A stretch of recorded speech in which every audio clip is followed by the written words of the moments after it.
Hi, thank you for watching Digging to China. I'm Dongxiang. In May 2021, the surveyed jobless rate in China stood at 5% from 5.1% in April. For the whole of 2020, China's surveyed jobless rate was 4.7% compared with 5.5% the previous year. Looking at these unemployment numbers, China is doing pretty good compared to the US or any other developed countries. But that is comparing apples and oranges. Chinese government data sets do not offer a clear picture of the job market, and most economists believe Beijing's unemployment figures underestimate joblessness. Measuring joblessness in any country is a tough job. US is no exception. It is far more complicated than most of us think or believe.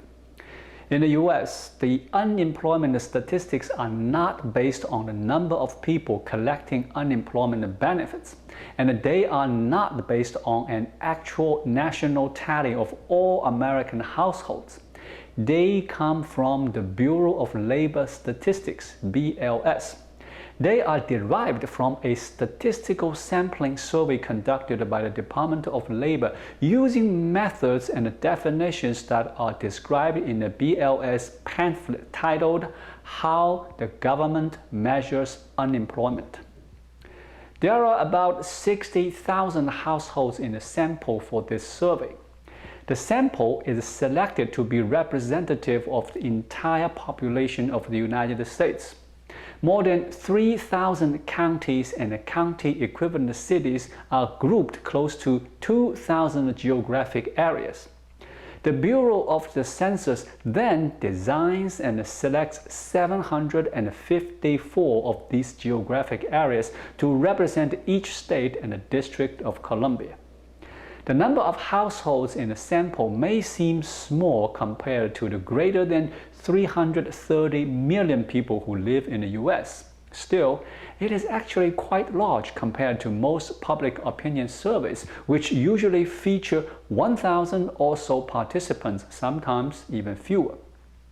Each month, 1,500 Census Bureau employees interviewed persons in the 60,000 sample households for information on the labor force activities of the members of these households during the week that includes the 12th of the month, so-called reference week.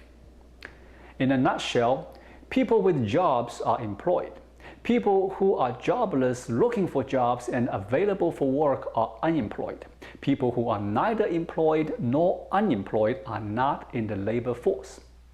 Respondents are never asked specifically if they are unemployed, or are they given an opportunity to decide their own labor force status. Each person is classified according to the activities he or she engaged in during the reference week.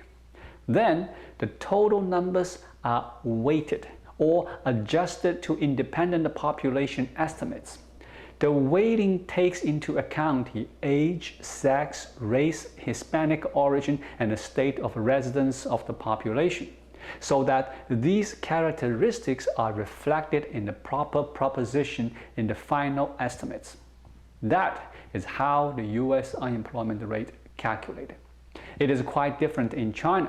There is a large chunk of population not included in calculation. For example, China's 150 million self-employed business owners and nearly 300 million migrant workers are not included. Before 2018, Beijing published data on how many urban workers registered with the government when they lost their jobs. This data does not include migrant workers who were not born in the city and they are not eligible for social benefits. You must be between 16 and 59 years old to be counted as unemployed. Since 2018, China has used a monthly survey-based unemployment rate as its main indicator. The data captures all regular urban residents, does not have an age cap, and also includes migrant workers, although this is disputed by analysts. But to be considered unemployed, a worker needs to have been actively looking for a job in the past 3 months and be able to start work within 2 weeks. Otherwise, he or she is not counted as employed or unemployed. Over the past few years, China's labor market has been quite stable due to rapid increase of service sector jobs. Many newly laid off workers could quickly find jobs as delivery drivers or work at the retail stores. The coronavirus wreaked havoc China's economy. As the economy has recovered faster than expected, the job market has improved. But many workers in labor-intensive industries and new university graduates remain unemployed or underemployed. China has not implemented a wage protection program requiring employers to maintain headcount and pay workers.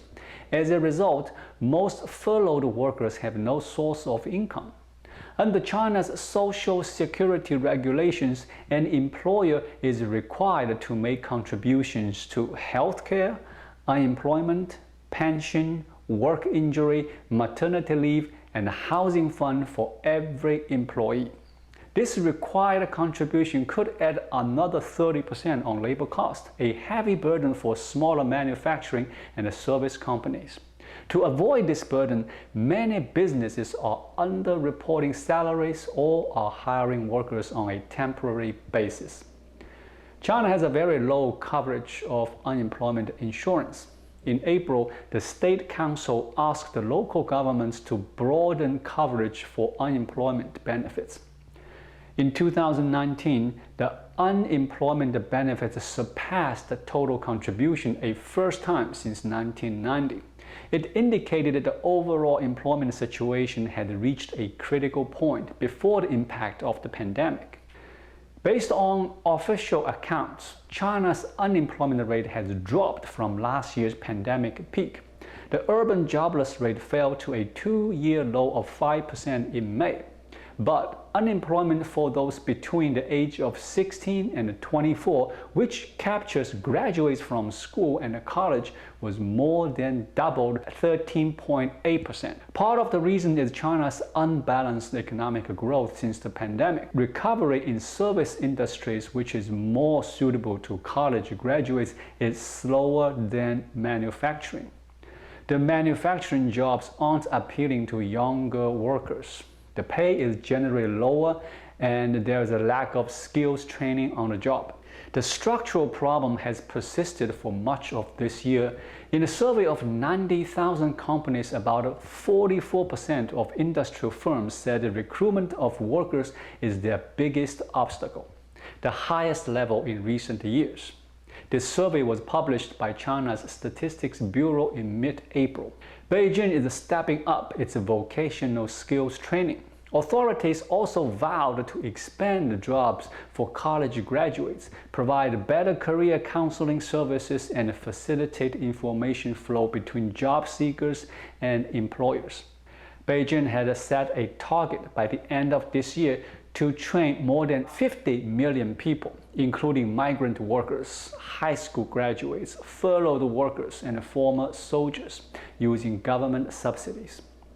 Skilled workers should account for more than 25% of the total workforce by the end of 2021, according to the plan.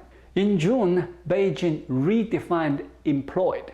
The 8.7 million new college graduates who open online shops, play competitive online games, or have blogs were considered employed.